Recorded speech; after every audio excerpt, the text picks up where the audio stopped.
খালেদা জিয়ার জানাজার নামাজ নাকি হয় নাই, জানাজার নামাজ ভুল হয়েছে। খালেদা জিয়ার নামাজের জানাজা পড়িয়েছে বর্তমান বাংলাদেশের শ্রেষ্ঠ আলেম, জাতীয় মসজিদ বাইতুল মুকাররমের খতিব শাইখুল হাদিস সাল্লামা আব্দুল মালেক হাফিজাহুল্লাহ। উপমহাদেশে বর্তমান হাদিস শাস্ত্রের উপরে এত বড় পণ্ডিত আর একজনও নাই, সুবহানাল্লাহ। খতিব আল্লামা আব্দুল মালেক হাফিজাহুল্লাহ, তিনি খালেদা জিয়ার নামাজের জানাজায় সূরা ফাতিহা পড়েন নাই, এই জন্য জানাজার নামাজ হয় না। আমার ভাই, বিষয় হচ্ছে জানাজার নামাজে সূরা ফাতিহা পড়া এবং না পড়া উভয় পক্ষে কিছু কথা আছে। ইমাম শাফিঈ, ইমাম মালিক, ইমাম আহমদ বিন হাম্বল রাহিমাহুল্লাহ, এই তিন ইমামের বক্তব্য হচ্ছে লা সালাতা লিমান লাম ইয়াকরা বিফাতিহাতিল কিতাব, সূরা ফাতিহা ছাড়া কোনো নামাজ শুদ্ধ হবে না। এজন্য জানাজার নামাজ যেহেতু নামাজ, এখানেও সূরা ফাতিহা পড়া লাগবে, এটা তাদের মত। আর ওলামায়ে আহনাফ, আমরা ফিকে হানাফি যারা ফলো করি, ওলামায়ে আহনাফের বক্তব্য হচ্ছে জানাজার নামাজ আর গতানুগতিক নামাজের মধ্যে পার্থক্য আছে না নাই? গতানুগতিক নামাজের মধ্যে রুকু আছে না নাই? সেজদা আছে না নাই? আজানে কামত জানাজার নামাজে আছে, রুকু সেজদা করেন না। তো ওলামায়ে আহনাফ বলেন এটা তো গতানুগতিক নামাজ নয়, জানাজার নামাজ হচ্ছে দোয়া, এটা আল্লাহর দরবারে একটা দোয়া। এই জন্য এখানে সংক্ষিপ্ত করা হয়েছে, রুকু সেজদাও রাখা হয় নাই, রুকুর তাসবিহ সেজদার তাসবিহও রাখা হয় নাই। এই জন্য সূরা ফাতিহারও এখানে প্রয়োজন নাই, এখানে অন্য দোয়া পড়লেও হয়ে যাবে। এখন যেহেতু দুই দিকে মত আছে, দুদিকে দলিল আছে, আপনি দুটো মতকে সম্মান করেন, যে কোনো একটা গ্রহণ করতেই পারেন, তবে আরেকটা মত যে হয় নাই এই কথা বলার ক্ষমতা আপনার নাই। কারণ দুটি মতের পক্ষেই তো দলিল আছে, আপনি একটা মতকে ধরে আরেকটা মতকে কিভাবে ছুঁড়ে ফেলবেন? খালেদা জিয়ার নামাজের জানাজা হয় নাই, খালেদা জিয়ার নামাজের জানাজা ভুল হয়েছে, এই কথা বলে জাতির মধ্যে নতুন ফিতনা যারা সৃষ্টি করবে, বিশ্বাস করো মুসলমান, তারা আলেম হতে পারে না, তারা হচ্ছে ফিতনাবাজ। আর কথা খুঁজে পান না, হাজারো ফিতনায় জাতি জর্জরিত। এই জাতির মধ্যে এমনিতেই ফিতনার শেষ নাই। আমিন জোরে না, আস্তে হাত ওপরে না নিচে, জল্লিন না দল্লিন, বুকে হাত বাঁধবেন না নাভিতে হাত বাঁধবেন, মিলাদ কিয়াম কি দাঁড়ায়া বৈশা না শুয়া, কত রকমের মতভেদ এই জাতির মধ্যে। আপনি আবার নতুন আরেক মতভেদ ঢুকাইতেছেন। এমনিতেই রোগের পর রোগ, রোগের পর রোগ, আমরা রোগ ভালো করতে পারছি না। সেখানে ডাক্তারের তো উচিত নমনীয় হয়ে এই রোগটাকে আস্তে ধীরে ভালো করার দিকে এগিয়ে যাওয়া। সেখানে ডাক্তার যদি নিজে নতুন আরেকটা রোগ সৃষ্টি করে, এই ডাক্তার না কসাই? কবর এমন এক জায়গা যেখানে আমাদের সবাইকে যাওয়া লাগবে, দুনিয়ার কোনো মানুষ সেই জায়গা যাওয়া ছাড়া বিরত থাকতে পারবে না।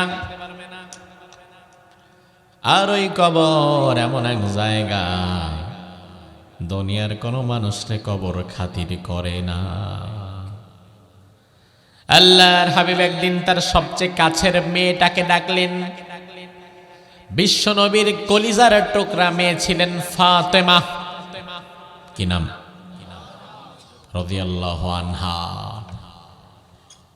বিশ্ব নবী একদিন ফাতেমাকে ডেকে বললেন, ও মা, সালিনি মিন মালিল্লাহিল্লাযী শিতি, আল্লাহ যেই মাল আমারে দিয়েছে, যে সম্পদ আমারে দিয়েছে, এখান থেকে তোমার যতটুকু যা লাগবে তুমি চেয়ে নাও।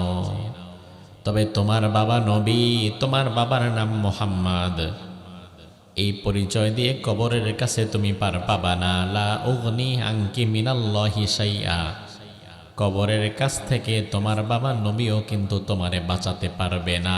কারণ কবর এমন এক জায়গা, সে নবীর মেয়েরেও খাতির করবে না। আমল যদি ভালো হয় কবর হয়ে যাবে ভালো, আমল যদি খারাপ হয় কবর হয়ে যাবে খারাপ।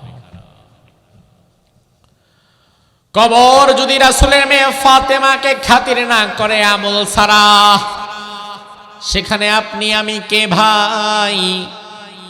বিশ্বনবী জন্য বলতেন, মান আরাদাল ওয়াইযাতা ফাল মাউতু ইয়াকফি, তোমাদের কেউ যদি ওয়াজ শুনতে চায়, ঘন্টার পর ঘন্টা সারা রাত ওয়াজ শোনার তার কোনো দরকার নাই।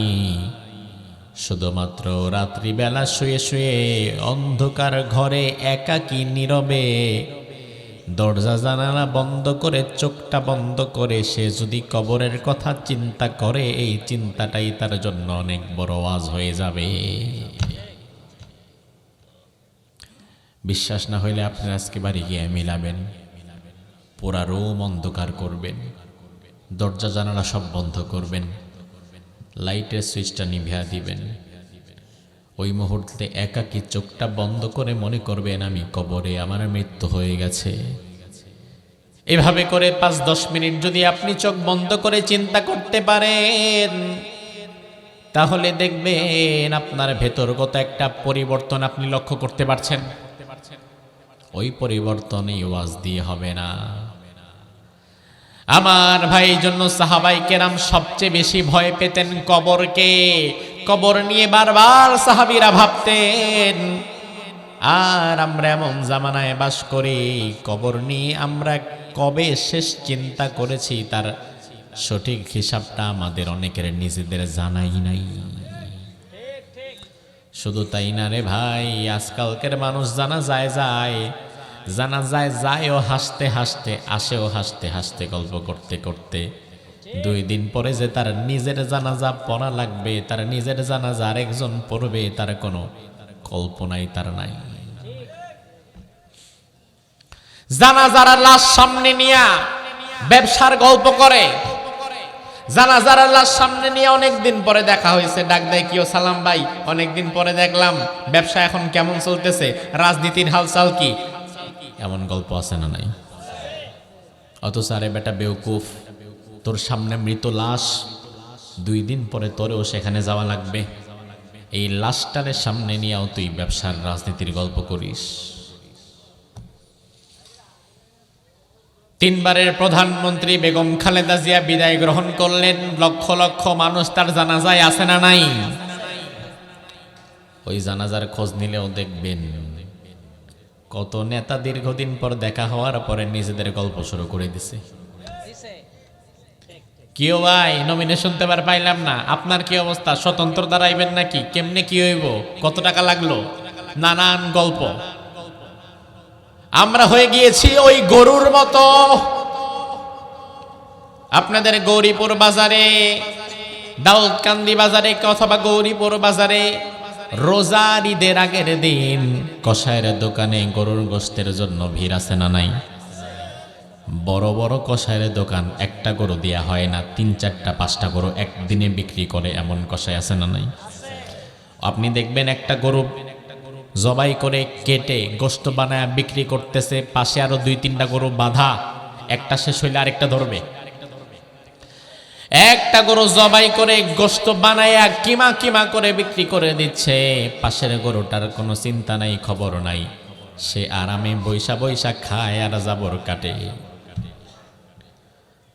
আমরা দুনিয়া লোভী মানুষগুলোই গরুর মতো হয়ে গেছি। আমাদের সামনে আমাদের বাবা মারা যায়, ভাই মারা যায়, বোন মারা যায়, বন্ধু মারা যায়, মা মারা যায়, এলাকাবাসীর কত মানুষ মরে যায়, তার জানাজায় আমরা যাই, তার লাশ আমরা দাফন করি। তবে আমাদেরকে একদিন যেই কবরে যাওয়া লাগবে, আমাদেরকেও যে মরা লাগবে, এটা আমরা বেমালুম ভুলে গিয়েছি। আমরা গল্প স্বল্প করে সময় কাটাই ওই গরুর মতো, যেই গরুর নিজের খবর নাই, যে 2 নম্বরে আমার সিরিয়াল আসতেছে।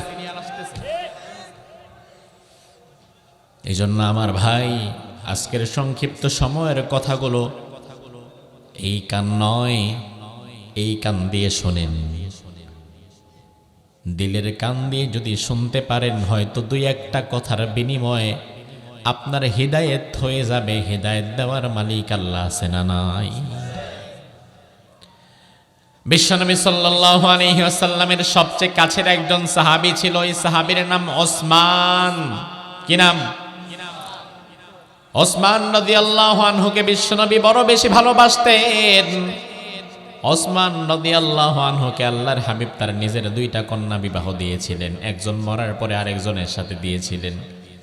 ওসমান জিন্নুরাইন, যখনই তিনি কোনো কবরের পাশ দিয়ে হেঁটে যেতেন, বাচ্চা শিশু ক্ষুধা লাগলে যেমন ওয়া ওয়া করে কাঁদা শুরু করে, ওসমান ভালো মানুষ, রাস্তা দিয়ে হাঁটছে, কথা বলছে, গল্প করছে, হঠাৎ করে যদি সামনে কোনো কবর পড়ে যায়, হঠাৎ করে ওসমান হাউ মাহু করে কান্না শুরু করে দিত। বাকি সাহাবীরা বলতো, ওসমান আপনি তো কখনোই এত কাঁদেন না, কবরের পাশ দিয়ে যাওয়ার সময় কেন আপনি এত কাঁদেন?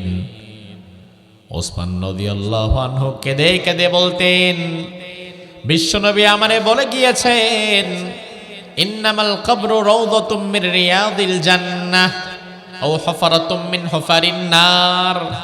এই কবর কারো জন্য হয়ে যাবে জান্নাতের বাগান, আবার কবর কারো জন্য হয়ে যাবে জাহান্নামের গর্ত।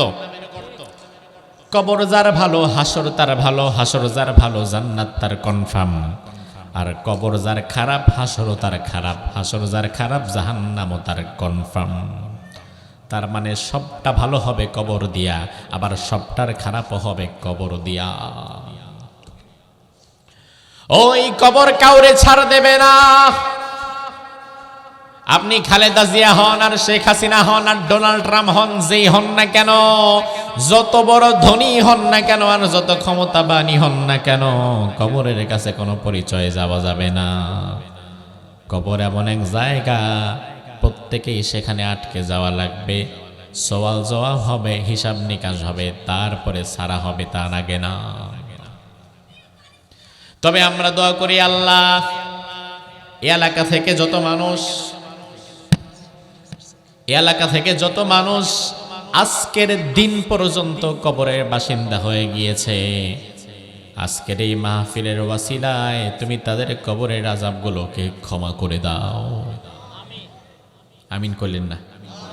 না, যারা মরছে সব আপনার শত্রু, আমিন কইবেন কি লিগা?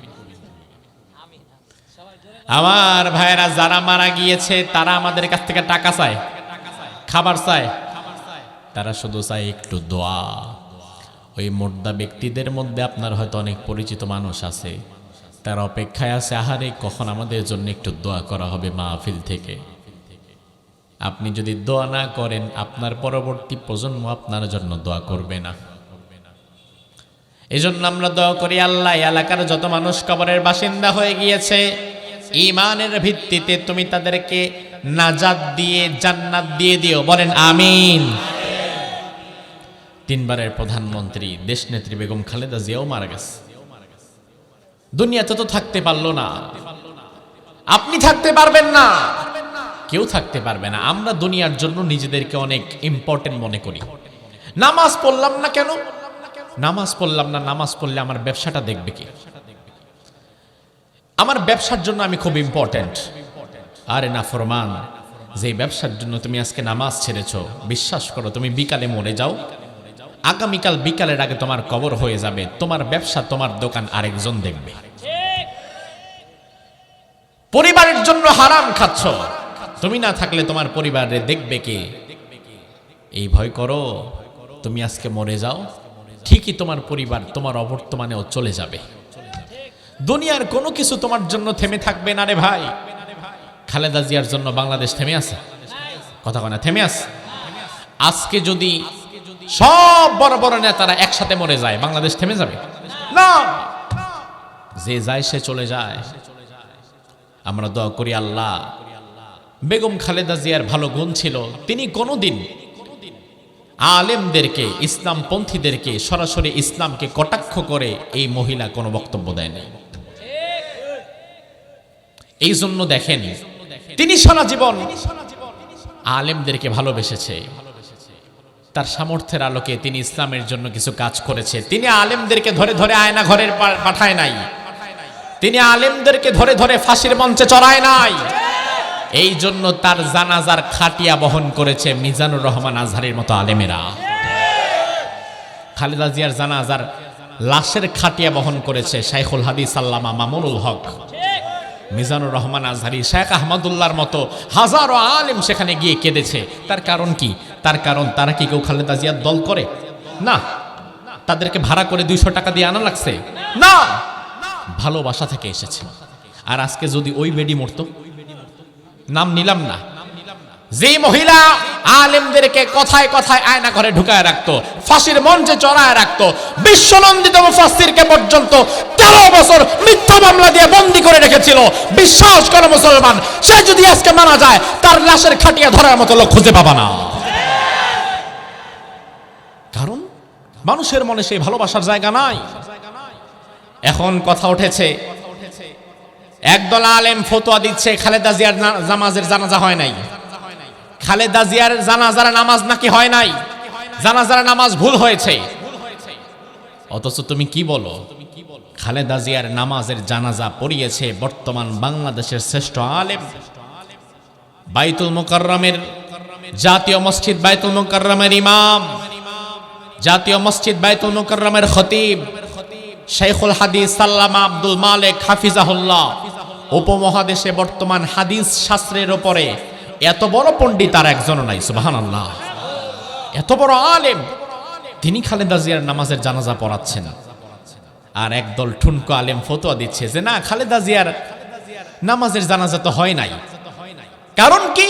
তার কারণ খতিব আল্লামা আব্দুল মালিক হাফিজাহুল্লাহ তিনি খালেদা জিয়ার নামাজের জানাজায় সূরা ফাতিহা পড়েন নাই, এই জন্য জানাজার নামাজ হয়নি। আমার ভাই, বিষয় হচ্ছে জানাজার নামাজে সূরা ফাতিহা পড়া এবং না পড়া উভয় পক্ষে কিছু কথা আছে। ইমাম শাফিঈ, ইমাম মালিক, ইমাম আহমদ বিন হাম্বল রাহিমাহুল্লাহ, এই তিন ইমামের বক্তব্য হচ্ছে লা সালাতা লিমান লাম ইয়াকরা বিফাতিহাতিল কিতাব, সূরা ফাতিহা ছাড়া কোনো নামাজ শুদ্ধ হবে না। এজন্য জানাজার নামাজ যেহেতু নামাজ, এখানেও সূরা ফাতিহা পড়া লাগবে, এটা তাদের মত। আর ওলামায়ে আহনাফ, আমরা ফিকে হানাফি যারা ফলো করি, ওলামায়ে আহনাফের বক্তব্য হচ্ছে জানাজার নামাজ আর গতানুগতিক নামাজের মধ্যে পার্থক্য আছে না নাই?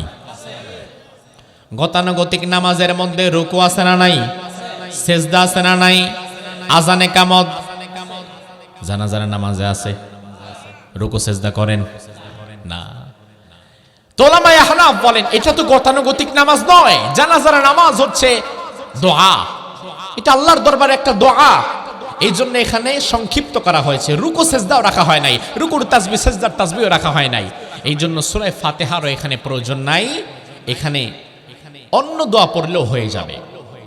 এখন যেহেতু দুই দিকে মত আছে, দুদিকে দলিল আছে, আপনি দুটো মতকে সম্মান করেন, যে কোনো একটা গ্রহণ করতেই পারেন, তবে আরেকটা মত যে হয় নাই এই কথা বলার ক্ষমতা আপনার নাই।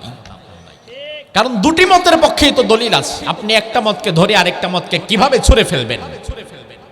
খালেদা জিয়ার নামাজের জানাজা হয় নাই, খালেদা জিয়ার নামাজের জানাজা ভুল হয়েছে, এই কথা বলে জাতির মধ্যে নতুন ফিতনা যারা সৃষ্টি করবে, বিশ্বাস করো মুসলমান, তারা আলেম হতে পারে না, তারা হচ্ছে ফিতনাবাজ। আর কথা খুঁজে পান না, হাজারো ফিতনায় জাতি জর্জরিত। এই জাতির মধ্যে এমনিতেই ফিতনার শেষ নাই। আমিন জোরে না, আস্তে হাত ওপরে না নিচে, জল্লিন না দল্লিন, বুকে হাত বাঁধবেন না নাভিতে হাত বাঁধবেন, মিলাদ কিয়াম কি দাঁড়ায়া বৈশা না শুয়া, কত রকমের মতভেদ এই জাতির মধ্যে। আপনি আবার নতুন আরেক মতভেদ ঢুকাইতেছেন। এমনিতেই রোগের পর রোগ, রোগের পর রোগ, আমরা রোগ ভালো করতে পারছি না। সেখানে ডাক্তারের তো উচিত নমনীয় হয়ে এই রোগটাকে আস্তে ধীরে ভালো করার দিকে এগিয়ে যাওয়া। সেখানে ডাক্তার যদি নিজে নতুন আরেকটা রোগ সৃষ্টি করে, এই ডাক্তার না কসাই?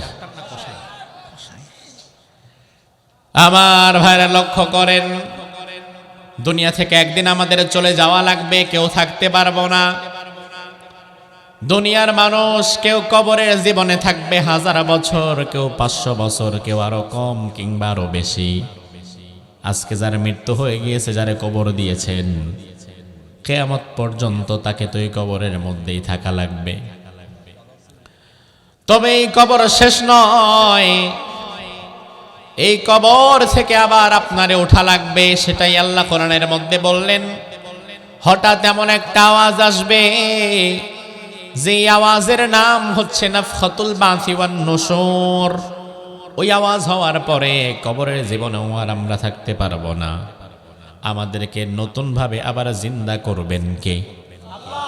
আমার ভাই ভালো করে বোঝেন, এখন আমরা জীবিত, আবার হয়ে যাব মৃত। হাড় গোড় সব পচে যাওয়ার পরে নতুনভাবে জীবন দিয়ে দাঁড় করাবার ক্ষমতা কি আল্লাহর আছে? আবার আল্লাহ জীবন দিয়ে দাঁড় করাবেন। এবার কবর থেকে যাওয়া লাগবে আপনাকে পরবর্তী স্টেশন।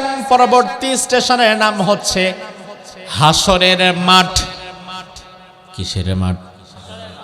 খেলার মাঠ। হ্যাঁ, খেলার মাঠ, তবে দুনিয়ার খেলা না, সেটা ফাইনাল খেলা। হাসরের মাঠ কোথায় হবে?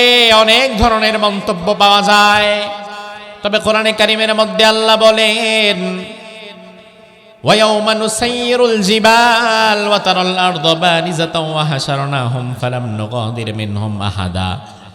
হাসরের মাঠ কোথায় হবে আমি আল্লাহ তোমাদেরকে আসল ঠিকানা দিলাম না, তবে এতটুকু বলে দেই, পুরা দুনিয়াটারে আমি আল্লাহ ভেঙে ফেলবো, পুরা দুনিয়ার পাহাড়গুলোকে ভেঙে ফেলবো, পুরা জমিনটাকে আমি আল্লাহ তাআলা আটার খামিরের মতো মসৃণ একটা মাঠ বানায় দিব, আর ওই মাঠের মধ্যে তোমারে আমি দাঁড় করাবো।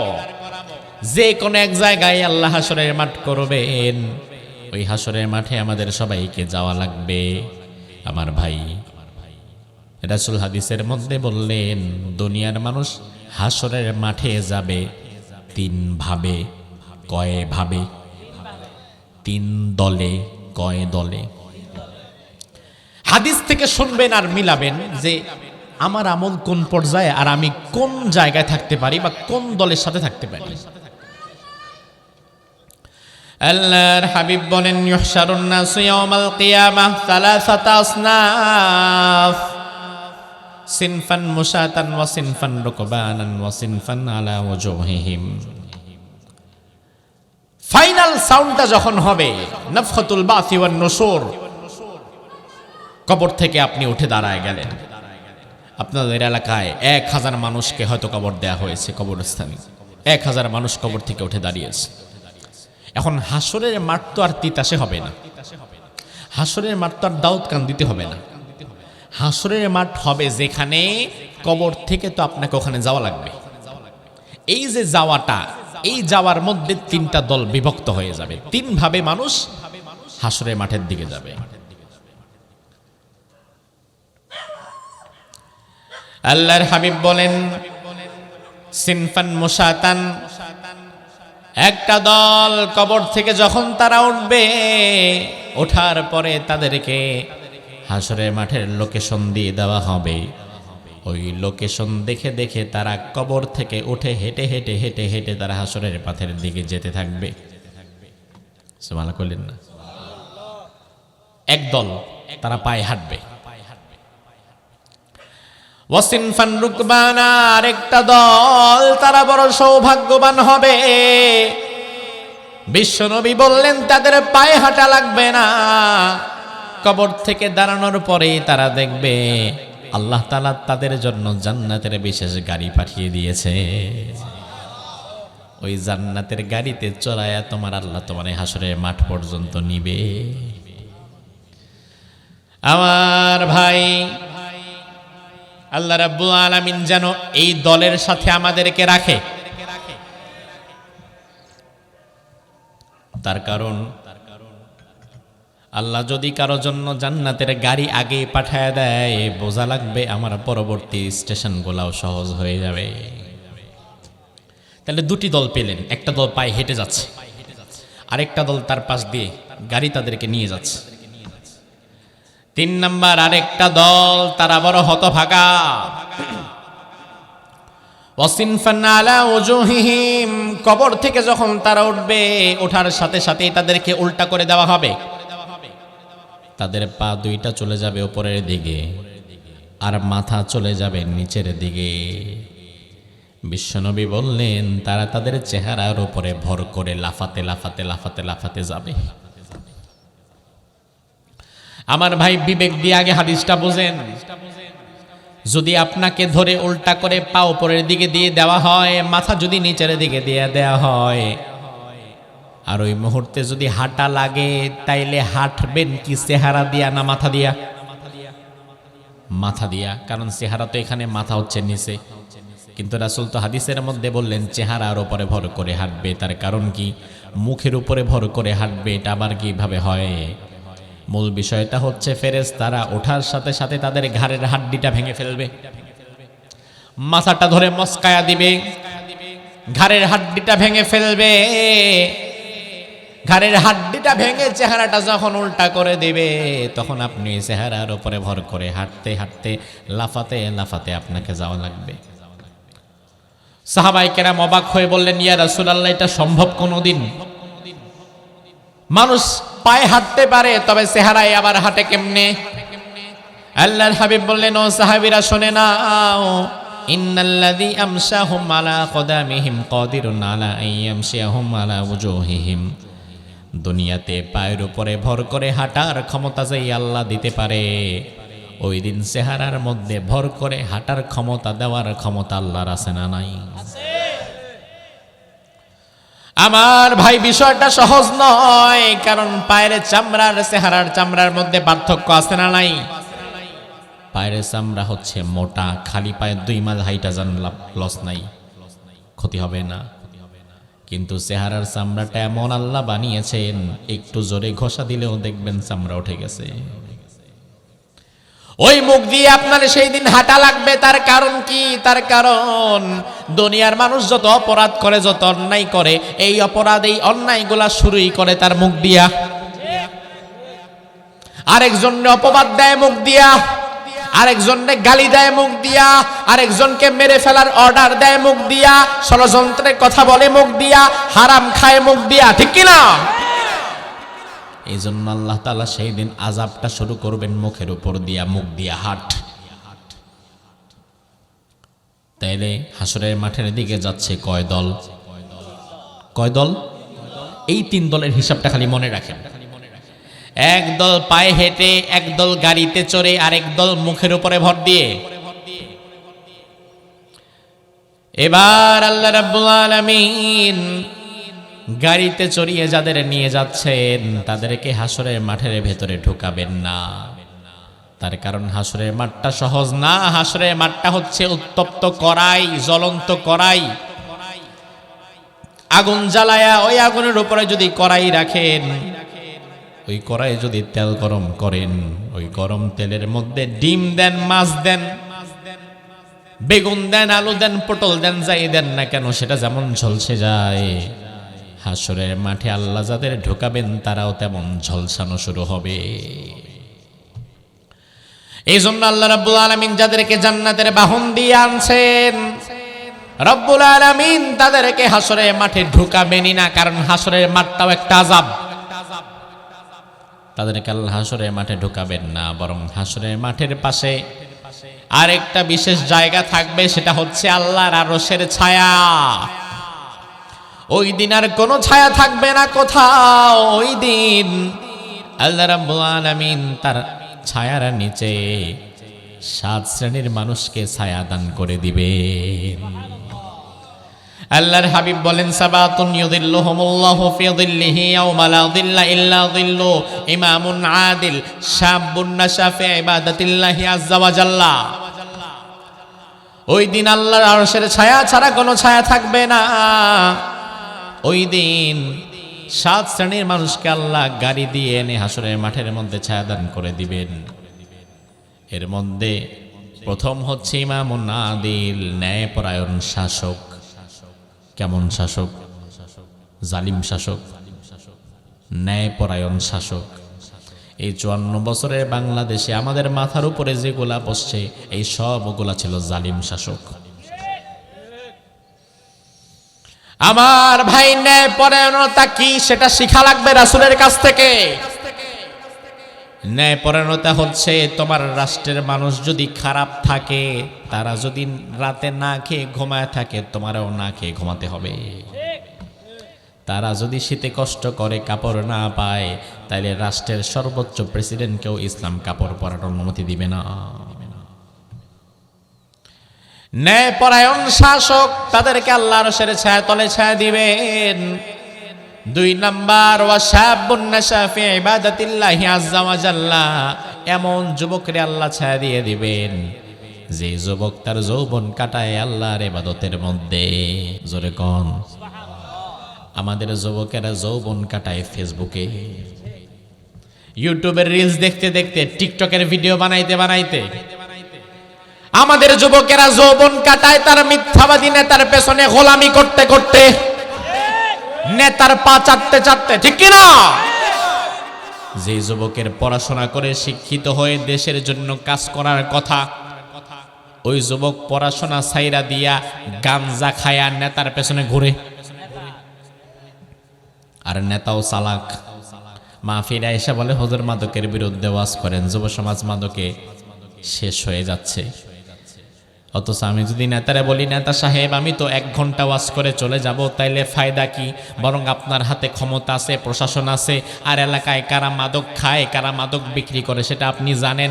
আপনি প্রশাসনের 24 ঘন্টার আলটিমেটাম দেন, এলাকার সব মাদক কারবারিদেরকে আপনার সামনে হাজির করতে পারবে তারা। কিন্তু আপনি সেটা করবেন না, কারণ আপনার নেতা ভালো করেই জানে হুজুরে আইনা দাওয়াত খাওয়াইয়া পয়সা দিয়া ওয়াজ করাইলে আমার লস নাই। তবে আমি যদি প্রশাসনের মাধ্যমে মাদক কারবারিদেরকে ধরে মাদক বন্ধ কইরা দেই, আমার এলাকার যুবকেরা যদি মদ খাওয়া ছাইরা, গাঁজা খাওয়া ছাইরা, ইয়াবা বাবা খাওয়া ছেড়ে দিয়ে পড়াশোনায় মনোযোগী হয়ে মসজিদমুখী হয়ে যায়, তাইলে 2 দিন পরে 200 টাকা দিয়া মিছিলের মধ্যে আমি তো আর লোক খুঁজে পাবো না। এরা চালাক, এই জন্য এরা জানে কোথায় মাদক আছে, কিভাবে বন্ধ করা লাগে, কিন্তু করবে না। আমাদের যুবকদেরকে নিয়ে খুব আফসোস হয়। এই প্রজন্মের যুবকেরা মনস্তাত্ত্বিক ভাবে দুর্বল হয়ে গেছে। মনস্তাত্ত্বিক ভাবে এই যুবকেরা দুর্বল। আমার আর একটা মাহফিল ছিল বাদ মাগরিব, শত শত যুবক সেখানে উপস্থিত ছিল, সাচারের ওদিকে, কচুয়ার ওদিকে। আমি বলে আসলাম যে যুবক, তোমার অবস্থা হয়ে গেছে কেমন জানো? তোমার অবস্থা হয়ে গেছে ওই হাতির মতো।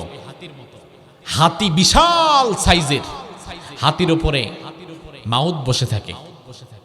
10-12 বছরের একটা বাচ্চা, রাস্তাঘাটে দেখবেন 10-12 বছরের বাচ্চা একটা ছেলে হাতির কানের ডগায় বসে হাতিরে নাড়ায় আর টাকা তোলে। আছে না নাই? আচ্ছা বলেন তো ভাই, শক্তি বেশি কি হাতির না মাউতের? বুঝে না, শক্তি বেশি কার? কিন্তু এই যে হাতির 2টা কান, এই কান 2টা হচ্ছে হাতির সবচেয়ে বড় শত্রু। এই কানের জন্য হাতি জীবনে তার নিজে, আমি যে হাতি, আমি যে এত বড়, আমার শরীর যে এত বড়, আমি যে এত শক্তিশালী, এটা হাতি দেখে না। এজন্য হাতি মনে করে আমার কান যেখানে, আমি বোধহয় এখানেই শেষ, আমার আর শক্তি নাই, কিছু করার ক্ষমতা নাই। এই জন্য ওই 2.5 ফুটটা মানুষ হাতির কানের ডগায় বসে হাতিরে নাড়ায়। আর হাতির কান যদি না থাকতো, বা হাতি যদি কোনোদিন বুঝতে পারতো যে আমার শক্তি কতটা, তাহলে 1.5 ফুটটা 2.5 ফুটটা মানুষ হাতির কানের উপরে বসতে পারতো না, নামায়া ফালায়া পেট ফটা ফেলাইতো। আজ আমাদের যুবকদের অবস্থা হয়ে গিয়েছে সেই হাতির মতো। আজকের সমাজের যুবকদেরকে নোংরা রাজনীতি আর মাদক দ্রব্য দিয়ে এই যুবকদের চিন্তা শক্তির উপরে হাতির কানের মতো একটা পর্দা ফেলে দেওয়া হয়েছে।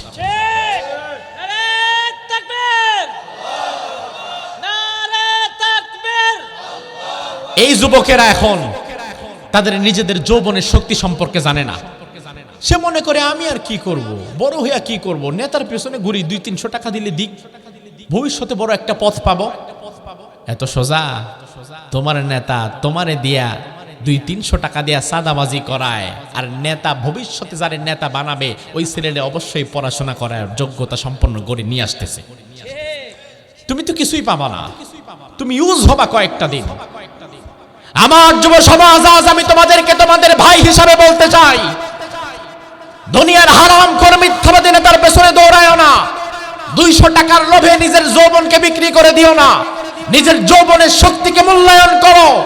তোমার আদর্শ হবে মোহাম্মদ বিন কাসিম, তোমার আদর্শ হবে খালিদ বিন ওয়ালিদ। তুমি 2 টাকার টিকটকার হবা না, 2 পয়সার টিকটকার হওয়া তোমার মানায় না। তুমি হবা নয়া জামানার নতুন আর একজন ওসমান হাদি। যে ওসমান হাদি 33 বছরের যুবক, মানুষজন তাকে এত বেশি ভালোবেসেছে, দল নাই, লোক নাই, কর্মী নাই, কিচ্ছু নাই, অথচ কোটি কোটি মানুষের হৃদয়ের ভেতরে ওসমান হাদির ভালোবাসা আছে না নাই? কেন আছে? কারণ ইনসাফের পক্ষে সে দাঁড়িয়েছে, জুলুমের বিরুদ্ধে দাঁড়িয়েছে, ন্যায় বিচারের পক্ষে দাঁড়িয়েছে, ভারতের মুশরিকদের আধিপত্যবাদীদের বিরুদ্ধে কথা বলেছে। এজন্য তাকে শহীদ হতে হয়েছে, দুনিয়া থেকে চলে যেতে হয়েছে। আচ্ছা, আপনার কি মনে হয় ওসমান হাদি যে মরে গেছে সে ব্যর্থ হয়ে গেছে? ব্যর্থ হয়ে গেছে? বাঁচা মরার সাথে সফলতার ব্যর্থতা সম্পৃক্ত না। সফলতার ব্যর্থতা যদি বেঁচে থাকা আর মরে যাওয়ার সাথে সম্পৃক্ত হতো, তাহলে ইমাম হুসাইন তো ব্যর্থ হয়ে যেত, কারণ সে তো মরে গেছে। আর ইয়াজিদ সফল হয়ে যেত, কারণ সে বেঁচে ছিল।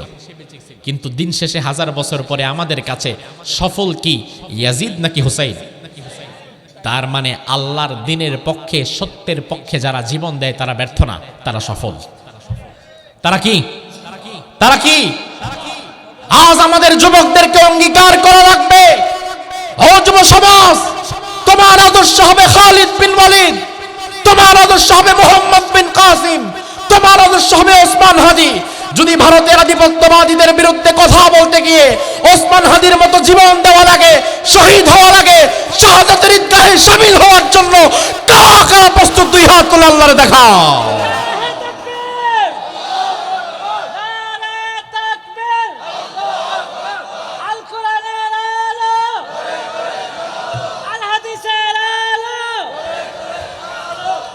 আমার যুবকেরা, তোমরা যদি একবার অন্যায়ের বিরুদ্ধে দাঁড়িয়ে যাও, বিশ্বাস করো যুবকদের শক্তির সামনে দাঁড়াতে পারে এমন কোন শক্তি পৃথিবীতে আজ তৈরি হয় না।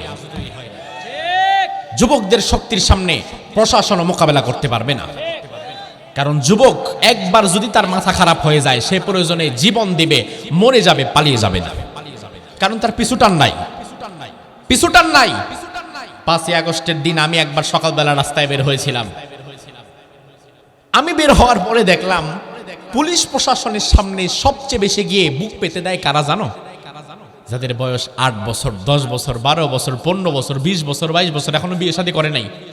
এখন আমরা যারা বিয়েটা বাসার থেকে আগে ওয়ার্নিং দেওয়াই, তাড়াতাড়ি বাসায় আসা লাগবে, বাজার করা লাগবে, তেল নাই, নুন নাই, মরিচ নাই, পেঁয়াজ নাই, চাল নাই, ডাল নাই, দূর বেটা জীবন দেবো কখন, এইখানে জীবন চলে গেছে আরেকটা।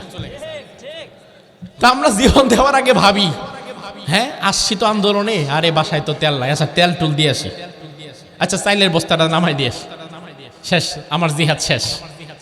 কিন্তু আমি দেখেছি, বিশ্বাস করেন, রাস্তাঘাটে টোকাই দেখবেন, ঢাকায় গেলে টোকাই, 8-10 বছরের টোকাই, প্যান্ট থাকলে গেঞ্জি নাই, গেঞ্জি থাকলে প্যান্ট নাই, ওই টোকাই গোলা পুলিশের সামনে বুক পেতে দিচ্ছে। আমি চিন্তা করলাম, আহারে এই যুব সমাজ যদি আমরা তাদেরকে একবার ইসলামের পক্ষে কাজে লাগাতে পারি, মসজিদমুখী করতে পারি, তাদের হাত থেকে মাদক দ্রব্য ছুঁড়ে ফেলে দিয়ে তাদের হাতে যদি আমরা কোরআন দিতে পারি, ইসলামের জ্ঞান তুলে দিতে পারি, আমি বিশ্বাস করি একজন হাদি না, বাংলাদেশের প্রত্যেকটা পাড়ায় মহল্লায় হাদিরা দাঁড়িয়ে যাবে, তৈরি হয়ে যাবে।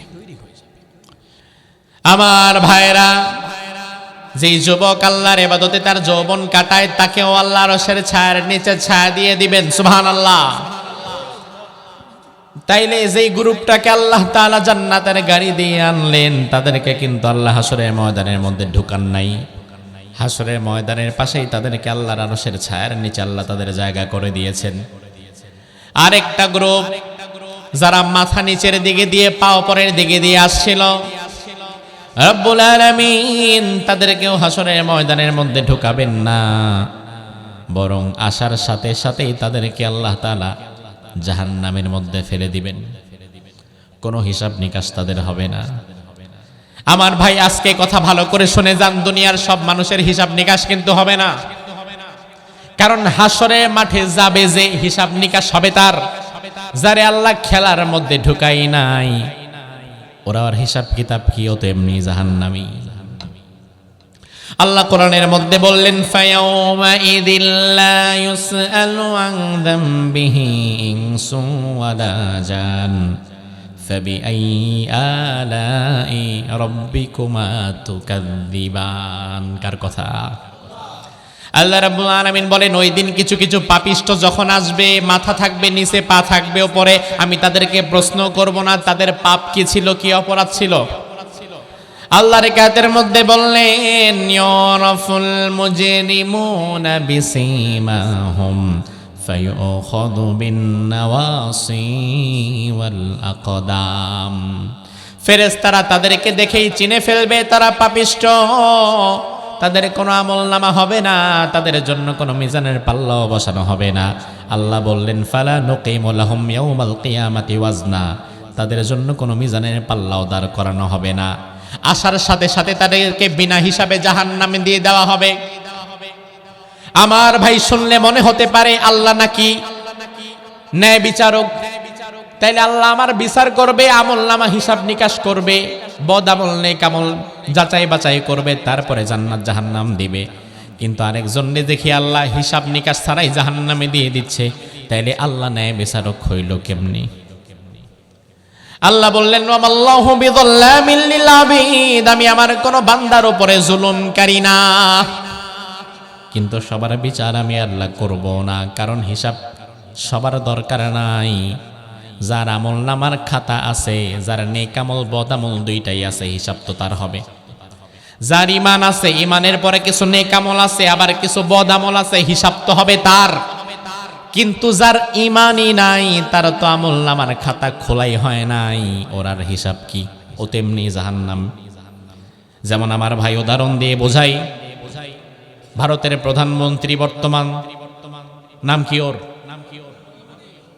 জান্নাতি। আমার ভাই জবাব দেন, নরেন্দ্র মোদী, সম্মান রেখেই বলি, নরেন্দ্র মোদী সাহেব তিনি কি ইমানদার না বেঈমান? যাবে কই, জান্নাতে না জাহান্নামে? আচ্ছা, এখন নরেন্দ্র মোদীর হিসাব নিকাশের কি দরকার? কারণ ও তো বেঈমান, ওর তো আমল নামার খাতা খোলাই হয় নাই, ওর তো নেক আমল বদ আমল বলতে কিছু নেই, ওর তো পুরা জীবনটাই ব্যর্থ। আমার লাভ লস নাই, আমার জীবনটাই লস, ওর অবস্থা ওই রকম। নরেন্দ্র মোদী যেহেতু বেঈমান, এর হিসাব নিকাশ দরকার নাই।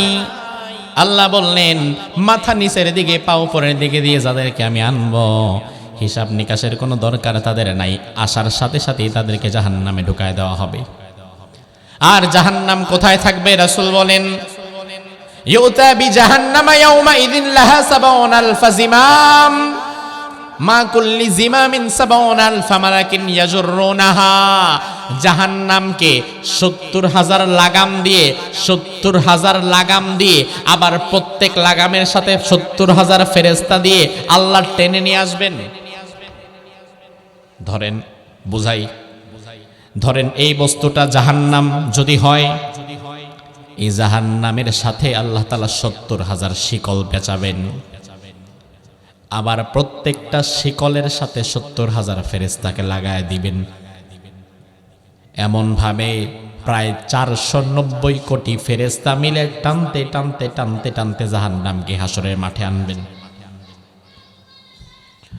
ওই জাহান্নামের ভেতর থেকে ভয়ঙ্কর গর্জন তর্জনের আওয়াজ হতে থাকবে, আর মাথা যাদের নিচের দিকে আসার সাথে সাথেই তাদেরকে ওই জাহান্নামের মধ্যে ধাক্কা দিয়ে ফেলে দেওয়া হবে, কোনো হিসাব নিকাশ নাই। আর জান্নাত কোথায় থাকবে? আল্লাহ বললেন, ওয়া উজলিফাতিল জান্নাতু লিল মুত্তাকিনা গায়রা বাঈদ। আমি জান্নাতকে সরাসরি হাসরের মাঠে আনবো না, তবে হাসরের মাঠের পাশে রেখে দেব। আমার ভাই, তাইলে এবার একটু বোঝেন, ৩ গ্রুপ মানুষ কবর থেকে হাসরের ময়দানের দিকে যাচ্ছিল, এর মধ্যে গাড়ি দিয়ে যাদের আনা হয়েছে ভিআইপি ভাবে, তাদেরকে আল্লাহ হাসরের ময়দানে ঢুকায় নাই, আরশের ছায়ার মধ্যে রাখছে। আবার যারা মাথা নিচের দিকে দিয়ে আসছে তাদেরকেও ঢুকায় নাই, তাদেরকে জাহান্নামে পাঠায় দিছে। মধ্যখানে বাকি আছে কয় দল? কয় দল? এরা আসছে কেমনে? হাইট্টা হাইট্টা। এই পায়ে হেঁটে মানুষগুলোকে এবার আল্লাহ বলবে, তোরা ঢুক, তোরা এবার হাসরের মাঠে ঢুক। বিশাল হাসরের মাঠ, হাজার হাজার কোটি কোটি মানুষ ওই মাঠের মধ্যে দাঁড়াবে। রাসূল বলেন, ইহশারুন নাস ইয়াউমাল কিয়ামাতি হুফাতান উরাতান গুরলা। হাসরের ময়দানে মানুষ যখন দাঁড়াবে, খতনা করা নাই, মাথায় কোনো কাপড় নাই, পায়ে কোনো জুতাও নাই, একেবারে উলঙ্গ হয়ে খতনাবিহীন, পা থেকে মাথা পর্যন্ত একটা টুকরা সুতা নাই, নারী পুরুষ সব একসাথে। মা আয়েশা বললেন, ইয়া রাসূলুল্লাহ, আর রিজাল ওয়ান নিসাউ জামিআ ইয়ানদুরু বাযুহুম ইলা বায। মানুষ যে উলঙ্গ থাকবে দুনিয়াতে, রাস্তা দিয়ে আর ল্যাংটা হইয়া যদি পাগল একটা হাইটা যায়, ওই পাগলের দিকেও দেখবেন মানুষ তাকায়, তাকায় না? মা আয়েশা বললেন, ওই দিন যে আমরা সবাই উলঙ্গ থাকবো, একের দিকে কেউ পরে তাকাবে না। বিশ্বনবী বললেন, আয়েশা রে, ওই দিনটা এত ভয়াবহ হবে, আরেকজনের দিকে তাকানো তো দূরের কথা, নিজের শরীরে যে কাপড় নাই এইটা সে ব্যক্তি ভুলেই যাবে। আমার ভাই, তার কারণ কি? তার কারণ হাসরের মাঠ দুনিয়ার কোনো খেলার মাঠের মতো না।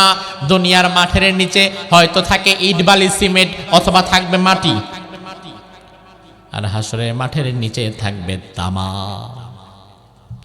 আল্লাহর হাবিব হাদিসের মধ্যে বললেন, ইহশারুন নাস ইয়াউমাল কিয়ামাহ আলা আরদিম বাইদা ফারাকা কুরসাতি নাকি। রুটির খামির যেমন মসৃণ, হাসরের মাঠ হবেন তেমন মসৃণ। আর ওই হাসরের মাঠকে আল্লাহ বানাবেন তামা দিয়া। কি দিয়া? তামা। আমার ভাই, কেন তামা দিয়ে বানাবেন? কারণ আজকের বিজ্ঞান প্রমাণ করেছে দুনিয়ার সবচাইতে তাপ সুপরিবাহী হচ্ছে তামা। বিদ্যুৎকে সবচেয়ে দ্রুত ছড়ায় দিতে পারে, গরম সবচেয়ে দ্রুত ছড়ায় দেয় তামা। এই যে মাইকের তার, এই তারের ভিতরে তামার ব্যবহার। এই জন্য কথা বলতেছি, এখানে মাইকটা যদি আপনি তার দিয়া ফিট করেন ঢাকায়, আমি এখানে কথা বলবো, ঢাকায় কথা যাইতে 1 মিনিটও লাগবে না। কথা বলবো যখন কথা চলে যাবে তখন এই তামা এটা টানতেছে। এই যে লাইটের তার, ধরেন এই লাইটটা এখানে ফিট করা, আর সুইচটা ফিট করেছেন চট্টগ্রামে। চট্টগ্রাম থেকে যদি তার দিয়ে এখানে সংযোগ দেওয়া হয়, চট্টগ্রাম থেকে যদি লাইটের সুইচ দিয়ে দেওয়া হয়, আপনাদের এই তিতাসের লাইটটা জ্বলতে সময় লাগবে কয়দিন? 1 সেকেন্ডও না। তামা এত ভয়াবহ, মুহূর্তের মধ্যে তামা গোটা পৃথিবীতে ছড়ায়া যায়, আগুনের তাপ ছড়ায়া দেয়, কারেন্ট ছড়ায়া দেয়। হাসরের মাঠকে যে আল্লাহ তামা দিয়া বানাবেন, এর পেছনে আল্লাহর একটা রহস্য আছে না নাই? আমার ভাই, তার কারণ কি? তার কারণ আল্লাহর হাবিব বললেন, তুদনাশ শামসু ইয়াউমাল কিয়ামাতি মিনাল খালক হাত্তা তাকুনা মিনহুম কামিকদারি মিল ফায়াকুনুন নাসু আলা কদরি আমালিহিম ফিল আরাক। আল্লাহ রাব্বুল আলামিন হাসরের মাঠে আমাদের মাথার 1.5 ইঞ্চি উপরে সূর্যকে নিয়ে আসবেন। এই ভয়াবহ সূর্য, আমরা পৃথিবীতে, আর সূর্য আমাদের থেকে 9 কোটি 30 লক্ষ মাইল দূরে। 9 কোটি 30 লক্ষ মাইল দূর থেকে সূর্য যখন চৈত্র মাসে 43, 44, 45 ডিগ্রি সেলসিয়াস তাপমাত্রা দেয়, আপনি লক্ষ্য করে দেখবেন ওই মুহূর্তে বাংলাদেশের পুকুরের পানি সুদ্ধা গরম হয়ে যায়। কুকুরগুলা তখন জিব্বা বের কইরা রাস্তায় হাঁপায়। আপনি ঘরের মধ্যে ফ্যানের নিচেও ঘামতে থাকবেন। 9 কোটি 30 লক্ষ মাইল দূর থেকে সামান্য আলো দেওয়ার কারণে পুকুরের পানি যদি গরম হয়ে যায়, ওই সূর্য আপনার মাথার 1 ইঞ্চি উপরে ফিট করা থাকবে। আল্লাহ রাব্বুল আলামিন পায়ের নিচে দিয়ে দিবেন তামার জমিন, আর মাথার 1 ইঞ্চি উপরে সূর্য। যখনই সূর্যের সর্বোচ্চ শক্তি আল্লাহ সুইচটা অন করে দিবেন, সাথে সাথে গোটা হাসরের মাঠটা কারেন্টের চাইতেও বেশি উত্তপ্ত হয়ে যাবে। পায়ের তলায় জুতা নাই, মাথায় কোনো কাপড় নাই। ও ভাই আমার, প্রচন্ড গরমে কৃষক যখন মাঠে কাজ করে, গরম বেশি হলে দেখবেন পরনের জামাটা খুইলা মাথার মধ্যে বেঁধে নেয় যেন গরমটা কম লাগে। ওই দিন মাথায় দেওয়ার মতো কিছু নাই, পায়ে দেওয়ার মতো জুতা নাই। বিশ্বনবী বললেন, মুহূর্তের মধ্যে গোটা হাসরের মাঠ উত্তপ্ত কড়াইয়ের মতো হয়ে যাবে, পা রাখতে পারবেন না, মাথা ফেটে যাবে। আল্লাহর হাবিব বললেন, মানুষেরা ঘামতে ঘামতে, কারো ঘাম হবে হাঁটু পর্যন্ত, কারো টাকনু পর্যন্ত, কারো গলা পর্যন্ত, কারো মাথা ডুবে যাবে ঘামের মধ্যে। ওই ঘামগুলা জমতে জমতে অ্যাসিডের পানির মতো হয়ে যাবে। মাথার উপরে সূর্য, নিচে তামার জমিন, মধ্যখানে ঘামের অ্যাসিডের পানির মধ্যে ডুবতে ডুবতে সারা শরীরটা ক্ষয় হয়ে যাবে। এত ভয়াবহ হবে হাসরের মাঠ। আমার ভাই, এটা কিন্তু জাহান্নামের শাস্তি না, কারণ এখনো বিচার শুরুই হয় নাই। জান্নাত জাহান্নাম তো এর পরে, হাসরের মাঠের শাস্তি তো বোনাস। জান্নাত জাহান্নাম তো শুরুই হয় নাই মিয়া, এটা হাসরের মাঠ, এখনো তো বিচার হয়ই নাই। হাসরের মাঠে এইভাবে চূড়ান্ত কষ্টে আমরা থাকব। কতদিন থাকবেন? কোরআনে আল্লাহ বললেন হাসরের মাঠটা হবে ফি ইয়াউমিন কানা মিকদারুহু 50 আলফা সানাহ। হাসরের মাঠটা একদিন দুই দিনের জন্য হবে না, হাসরের মাঠটা হবে 50,000 বছর সমান লম্বা। আল্লাহু আকবার। 50,000 বছর সমান লম্বা। এই তামার উপরে, কারেন্টের উপরে, গরমের উপরে, ঘামের মধ্যে আপনি ডুবতে থাকবেন আর উঠতে থাকবেন। আমার ভাই, আবার 50,000 বছরটা দুনিয়ার সময় নয়, এটা হবে আল্লাহর সময়। তার কারণ দুনিয়া তখন আর থাকবেই না। আল্লাহ বলেন ইয়াউমা তুবাদদালুল আরদু গায়রাল আরদ ওয়াস সামাওয়াতু ওয়া বারাজু লিল্লাহিল ওয়াহিদিল কাহ্হার। পুরা দুনিয়াটাকে ভেঙে চুরে আমি চুরমাচুর করে দেব, নতুন আরেকটা মাঠ বানায়া ওই মাঠের মধ্যে তোমাদেরকে দাঁড় করাবো। এখন দুনিয়া যেহেতু নাই, তাইলে দুনিয়ার সময়টাও আর নাই। ওই হাসরের মাঠের 50,000 বছর হবে আল্লাহর সময়। এবার আপনারা জানা লাগবে আল্লাহর সময় আর আমাদের সময়ের মধ্যে পার্থক্য কি। কোরআনে আল্লাহ বলেন ওয়া ইন্না ইয়াওমান ইনদা রাব্বিকা কাআলফি সানাতিম মিম্মা তাউদ্দুন। দুনিয়ার মানুষের কাছে 1000 বছর যতটা লম্বা, ওই 1000 বছর আমি আল্লাহর কাছে মাত্র একদিন। দুনিয়াতে আমাদের 1000 বছর, আল্লাহর কাছে একদিন। তাহলে আল্লাহর কাছে যদি 50,000 বছর হয়, তাহলে আমাদের কয়দিন এটা আল্লাহই জানে, আমাদের হিসাব করার ক্ষমতা নাই। এত লম্বা সময় পর্যন্ত হাসরের মাঠে আপনারা দাঁড়াতে হবে। সাহাবীরা কেঁদে কেঁদে হয়রান হয়ে গেলেন। বিশ্বনবী বললেন, ও সাহাবীরা ভয় পেও না, ঈমানদার যদি হতে পারো তাহলে কাসলাতিল মাকতুবা, এই 50,000 বছর সমান লম্বা হাসরের দিনটা ইমানদারের জন্য হয়ে যাবে এক ওয়াক্ত ফরজ নামাজের মতো। আমার ভাই, তার কারণ কি? তার কারণ হচ্ছে আপনার শরীরটা ভালো, মনটাও ভালো, ব্যবসাও ভালো হচ্ছে, পরিবারটা নিয়ে সুখে আছেন। এমন একদিন আপনি খাওয়া দাওয়া করে খুব সুখে রাত 10টায় ঘুমায় গেছেন, ভোর 5টায় ঘুম থেকে উঠলেন ফজরের সময়। এই 6-7 ঘন্টা ঘুমের পরে, ঘুম ভাঙার পরে মনে হবে আর একটু বেশি ঘুমাইতে পারলে আরো ভালো লাগতো, রাতটা খুব তাড়াতাড়ি শেষ হয়ে গেল, অথচ ঘুমাইছেন আপনি 6-7 ঘন্টা। আবার কোনোদিন যদি রাত 3:30টায় মাথা ব্যথা ওঠে, পেট ব্যথা ওঠে, ফজর হতে বাকি মাত্র 1.5 ঘন্টা 1 ঘন্টা, কিন্তু ওই দিন মনে হবে এত বড় রাত যেন পার হতে চায় না। আমার ভাই, 50,000 বছর মানুষেরা পাগল হয়ে যাবে হাসরের মাঠে। এরপরে মানুষগুলো কই যাবে, কি করবে? সব মানুষ একত্র হয়ে বলবে এইভাবে আর কষ্ট সহ্য করা যায় না, চলো আমরা আল্লাহর কোন নবীর কাছে গিয়ে একটু সুপারিশ করি। ওই নবী যেন আল্লাহর সাথে কথা বলে বিচারটা শুরু করে দেয়, হিসাব নিকাশটা যেন শুরু করে দেয়। আর হাসরের মাঠে থাকতে পারবো না, যদি জাহান্নামে যাওয়া লাগে দরকার হলে জাহান্নামে যাবো, কিন্তু হাসরের মাঠে আর দাঁড়ায় কষ্ট সহ্য করতে পারতেছি না। সব মানুষ এবার একত্রিত হয়ে চলে যাবে একজন নবীর কাছে। ওই নবীর নাম আদম আলাইহিস সালাম। কোন নবী? সবাই কোন? আমাদের কি আদি পিতা। গিয়ে এবার উম্মতেরা বলবে, ও আল্লাহর পয়গম্বর আদম, আনতা আউয়ালুন নাস, আপনি দুনিয়ার প্রথম মানুষ।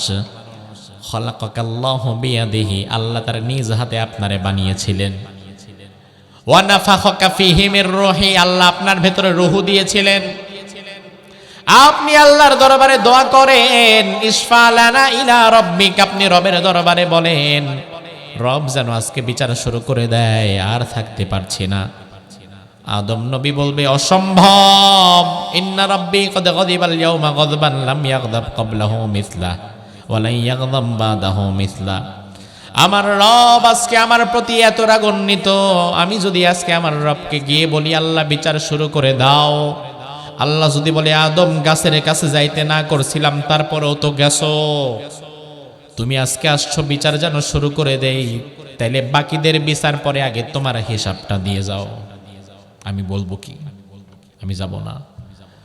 উম্মতেরা চলে যাবে নূহ আলাইহিস সালামের কাছে, গিয়ে বলবে ও আল্লাহর পয়গম্বর নূহ, আপনি আল্লাহর দরবারে বলেন আল্লাহ তাআলা যেন হিসাব শুরু করে দেয়, আর দাঁড়িয়ে থাকতে পারছি না।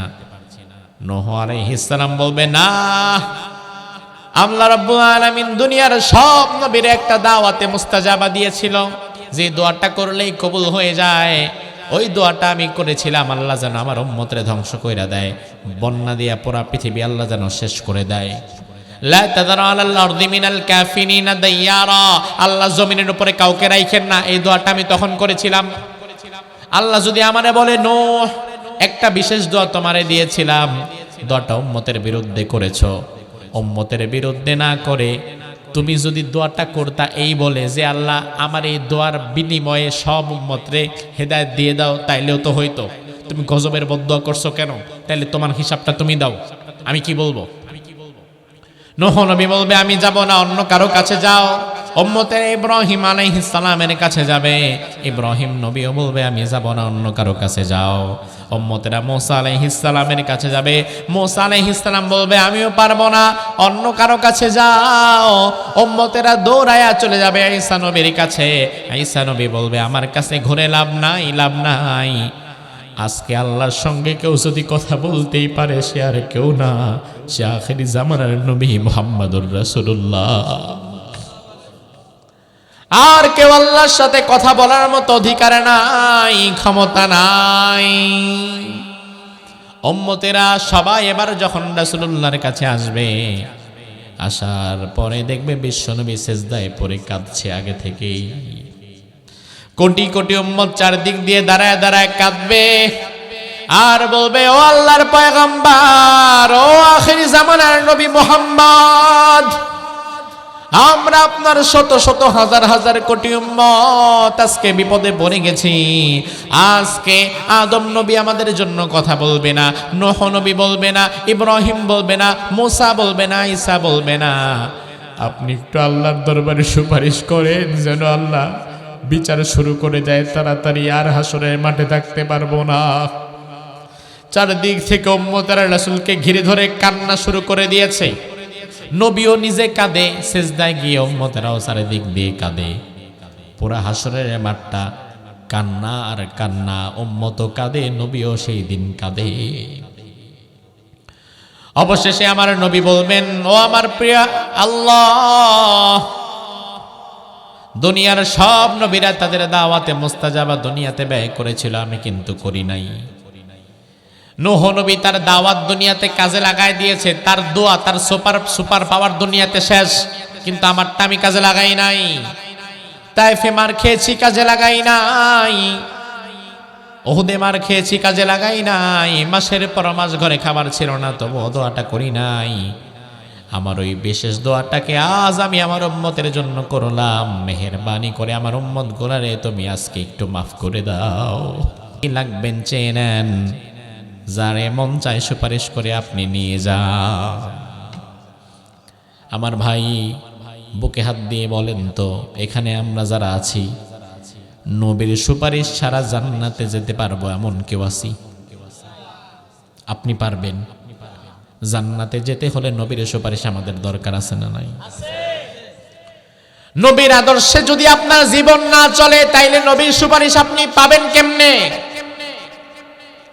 যার তার জন্য নবী সুপারিশ করবে না। নবীর সুপারিশ পেতে হলে নবীর মতো করে জীবন চালানো লাগবে, নবীর মতো করে ব্যবসা করা লাগবে, নবীর মতো পরিবারকে পর্দায় রাখা লাগবে, নবীর মতো করে আল্লাহর হক আদায় করা লাগবে। নবী যেমন ব্যবসা করেছেন সুদমুক্ত, আপনার ব্যবসা হওয়া লাগবে সুদমুক্ত। নবী যেমন তার পরিবারকে পর্দায় রেখেছেন, আপনাকে আপনার পরিবারকে পর্দায় রাখতে হবে। নবী যেমন সমাজের মানুষের জন্য ভালো কাজ করেছেন, আপনাকে সেই ভালো কাজ করা লাগবে। নবীর রাজনীতি যেমন ছিল, আপনি যদি রাজনীতি করেন তাহলে নবীর মতোই করা লাগবে। নবীর মতো আমল যদি না হয়, নবী সুপারিশ করবে কেন? আল্লাহ রাব্বুল আলামিন প্রকাশিত হবেন, কোরআনে আল্লাহ বললেন হাসরের মাঠটা এমন ভয়াবহ হবে, ইয়াউমা ইয়াকুমুর রূহু ওয়াল মালাইকাতু সাফফা লা ইয়াতাকাল্লামুনা ইল্লা মান আযিনা লাহুর রাহমানু ওয়া ক্বালা সাওয়াবা। রুহুল আমিন, জিবরিল আমিন সহ সব ফেরেশতারা লাইন ধরে দাঁড়ায় নিচের দিকে দাঁড়িয়ে থাকবে, নিচের দিকে তাকায় থাকবে। সব নবী রাসূলরা চুপচাপ দাঁড়িয়ে থাকবে, ফেরেশতারা পর্যন্ত চুপচাপ দাঁড়িয়ে থাকবে। আল্লাহর সামনে কথা বলার মতো কেউ নাই, একটা টু শব্দ করার মতো ক্ষমতা কারো নাই। আল্লাহ এমন ভয়ঙ্কর কাহার রূপে সেদিন হাজির হবেন। আর আমাদের বাংলাদেশের অনেক ভণ্ড পীরেরা তার মুরিদদেরকে বলে, আমাদের কাছে আসো, ওরুসে সিন্নি দাও, মাজারে গরু দাও, আমাদের হাত পাঠিব, হাদিয়া তোফা দাও, নামাজ কালামের দরকার নাই, পর্দা পশিতার দরকার নাই, নিজের বউরেও নিয়ে আসবা, মাঝে মাঝে খেদমত করাবা, তোমার এই হাসরের ময়দানে পার করার দায়িত্ব আমার। এই কথা বলার মতো ভণ্ড পীর বাংলাদেশে আছে না নাই? মুসলমান, বিবেক কাজে লাগাও। আদম নবী বলবে আমি আল্লাহর সাথে কথা বলতে পারবো না, নূহ নবী বলবে আমি পারবো না, ঈসা নবী বলবে আমি পারবো না, মুসা বলবে আমি পারবো না, ইব্রাহিম খলিল বলবে আমি পারবো না, রুহুল আমিন ফেরেশতা জিবরাইল পর্যন্ত নিচের দিকে দাঁড়িয়ে থাকবে, ভয়ে কাতর হয়ে যাবে, কেউ কথা বলতে পারবে না। ওই মুহূর্তে তোমার কোনো পীর বাবা যদি বলে আমি তোমার হাসরের ময়দানে পার করায় দিব, ও পীর না, ও সাক্ষাৎ শয়তান। হাসরের মাঠ কি এত সোজা যে তোমার পীর বাবা, নবীরা পর্যন্ত বলতেছে আমি পারবো না, আমি গেলে আজকে যদি আল্লাহ আমারে বলে তোমার হিসাব দাও, তাহলে আমি কি করব? আর ওখানে তোমার পীর বলে আমি পারবো। আমাদের বিবেক নষ্ট হয়ে গেছে, এই জাতির বিবেক শেষ হয়ে গেছে। আমি গত কিছুদিন আগে প্রোগ্রাম করলাম, মাহফিল করলাম বাংলাদেশের একটা জেলা, নাম হচ্ছে শরীয়তপুর। কিপুর? বাংলাদেশের অভ্যাস হচ্ছে যেই জায়গার যে নাম ওইখানে উল্টা কাজ বেশি হয়। নাম রাখছে বেদানা, অথচ দানা দিয়া ভরা। নাম রাখছে বেগুন, অথচ গুণের কোনো অভাব নাই তার মধ্যে। নাম রাখছে ঢাকায় শান্তিবাগ, ঢাকা শহরের ম্যাক্সিমাম চোর ডাকাত হাইজাকাররা শান্তিবাগে থাকে। নাম রাখছে শরীয়তপুর, বেশরীয়তি কাজের কারখানা শরীয়তপুর। আমি গিয়ে আমাকে দেখাইলো, দিনের বেলা আমাকে ঘুরিয়ে দেখানো হলো, দুইটা মাজার দেখানো হলো, সুরেশ্বর আর একটা আজমির নাকি যেন নাম। একটা মাজারের সামনে গিয়ে আমাকে একটা গেট দেখানো হলো, সুন্দর একটা গেট, বিশাল আলিশান রাজদরবারের মতো গেট। আমাকে বলল হুজুর এই গেটটা বানাইতে খরচ হয়েছে 7 কোটি টাকা। আমি বললাম আহারে মানুষ, এই মাজারের পাশে কত গরিব মিসকিন একবেলা খাবার পায় না, বসে থাকে, ভিক্ষা করে। অসুস্থ মানুষ কাশতে কাশতে জীবন বের হয়ে যাচ্ছে, চিকিৎসার পয়সা পায় না, আর তুমি 7 কোটি টাকা দিয়ে গেট বানাও। এই জালিমদেরকে জবাব দেওয়া লাগবে আল্লাহর কাছে। এরপরে গেলাম সুরেশ্বর, শরীয়তপুরের বিখ্যাত সুরেশ্বর দরবার শরীফ, হয়তো নাম শুনেছেন অনেকেই। যাওয়ার পরে দেখলাম, আমি এর আগে কোনোদিন যাইনি, যাওয়ার পরে দেখলাম এক কোনায় কালো কালো দুইটা এত বড় পাথর রাখা, হাজরে আসওয়াদের মতো দুইটা পাথর। আমি দেখলাম এই পাথরে এক মহিলা আইসা সরিষার তেল মাখতেছে, একটু পরে আরেকজন আইসা দুধ মাখতেছে, যে জানিয়ে আসতেছে সেটা মাখে। আবার দেখলাম আরেকজন আইসা ঘি মাখে। আমি চিন্তা করলাম কি ব্যাপার, এই পাথরে যে যায় সে মাখে কেন? তো আমাকে বলা হলো যে যত বেশি খাঁটি জিনিস মাখবে তার মনের আশা তত বেশি খাঁটি ভাবে কবুল হবে। এ তো দেখেন একটা চিত্র, আমি দাঁড়ায় দাঁড়ায় দেখতেছি যে খেলা কোন জায়গায় যায়, একটু দেখি, আসছি যেহেতু সবসময় তো আসবো না। একটু পরে দেখি আরেক আল্লাহর বান্দা আয়েশা সরাসরি এই নোংরা ময়লা পাথরের উপরে চাটা শুরু করছে, জিব্বা দিয়া চাটতেছে, যে বরকত নিচে পড়ে যায় কেমনে, সব বরকত তো আমার পেটে ঢুকবে। আমি দেখলাম মানুষ পাথরের চুমা দেয়, কপাল ঠেকায়, মাটিতে মাজারে সেজদা করে, ডানে সেজদা করে, বামে সেজদা করে, চারপাশে মাজার তো চতুর্দিকে সেজদা করতেছে, আসে আর সেজদা করে, আসে আর সেজদা করে।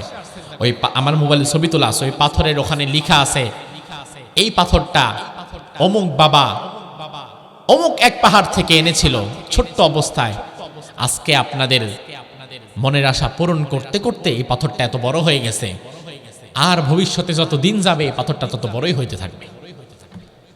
আবার লেখা আছে আপনাদের যার যা মনের আশা আছে সব মনের আশায় পাথর পূরণ করবে, এই বাবা পূরণ করবে। যে বাবা ভেতরে শুয়ে আছে মাজারে, আপনারা পাথরের নিচে আবার টাকা নেওয়ার আলাদা বাক্স ফিট করা আছে, এই টাকা দিবেন, এর বিনিময়ে মনের আশা পূরণ হবে। ও মুসলমান, মনের আশা পূরণ করার মালিক কি পাথর? মনের আশা পূরণ করার মালিককে? তাহলে আমাদের সমাজে এই যে ভণ্ড পীরের আস্তানাগুলো দিয়ে মানুষের ঈমান নষ্ট করছে, এগুলোর বিরুদ্ধে আমাদের দাঁড়িয়ে যাওয়ার দরকার আছে না নাই? আমরা যদি সোচ্চার হই, এই শিরক বিদআতের আস্তানাগুলো যদি আমরা সরায় দিতে পারি, তাহলে কোটি কোটি মানুষের ঈমান হেফাজত হয়ে যাবে। পাগল হয়ে গেছে মানুষ, পাথরের চাটা শুরু করছে। কোন জায়গার ছাগল? আস্তাগফিরুল্লাহ, বিন্দু মাত্র জ্ঞান তাদের নাই। আহারে আমার ভাই, সেজদা একমাত্র করা লাগবে কাকে? ওই সেজদা যদি তুমি দুনিয়াতে অন্য কাউকে করো, সাথে সাথে তোমার ঈমানটা শেষ হয়ে যাবে। তোমার পীর বাবা যদি বলে হাসরের মাঠে তোমারে আমি পার করায় দিব, তুমি তোমার পীর বাবারে আদবের সাথে বলবা, হুজুর আল্লাহ তো বলেছেন হাসরের মাঠে জিব্রাইল ফেরেশতা কথা বলার সাহস পাবে না, কোন নবীরা কথা বলার সাহস পাবে না, তাইলে আপনি কেমনে পার করবেন? আপনার মর্যাদা কি নবীদের চাইতেও বেশি নাকি? তুমি তোমার পীর সাহেবকে বলবা, হুজুর আল্লাহ কোরআনের মধ্যে বলেছেন ইয়াউমা ইয়াফিরুল মারউ মিন আখি ওয়া উম্মিহি ওয়া আবি ওয়া সাহিবাতিহি ওয়া বানিহি। ওই কিয়ামতের কঠিন দিনে বাবা তার সন্তানকে দেখে পালায়া যাবে, সন্তান তার বাবারে দেখে পালায়া যাবে, হাসরের মাঠে কেউ কারো পরিচয় দিবে না। এখন তোমার পীর সাহেবে তো কারো না কারো বাবা, কারো না কারো সন্তান। কিয়ামতের ময়দানে ওই পীর সাহেব যখন তার সন্তানকে দেখবে, দেখার পরে সে কি থাকবে না ভাগবে? তাহলে সে যদি তার নিজের পোলারে দেখাই পালায়া যায়, তাহলে তুমি কোথাকার কে? এজন্য আমার ভাই, ওই হাসরের ময়দানে আপনাকে আমাকে যদি নাজাত পেতে হয়, তাহলে দুনিয়াতে আমাদের আমলগুলোকে সেভাবে সাজানোর দরকার আছে না নাই? আল্লাহ সুবহানাহু ওয়া তাআলা কবরের প্রস্তুতি নিয়ে এরপরে দুনিয়া থেকে আমাদের বিদায় গ্রহণের তৌফিক দান করুক। আমরা বলি আমিন। হাযা মা ইনদি ওয়াল ইলমু ইনদাল্লাহ আলাইহি তাওয়াক্কালতু ওয়া ইলাইহি উনীব।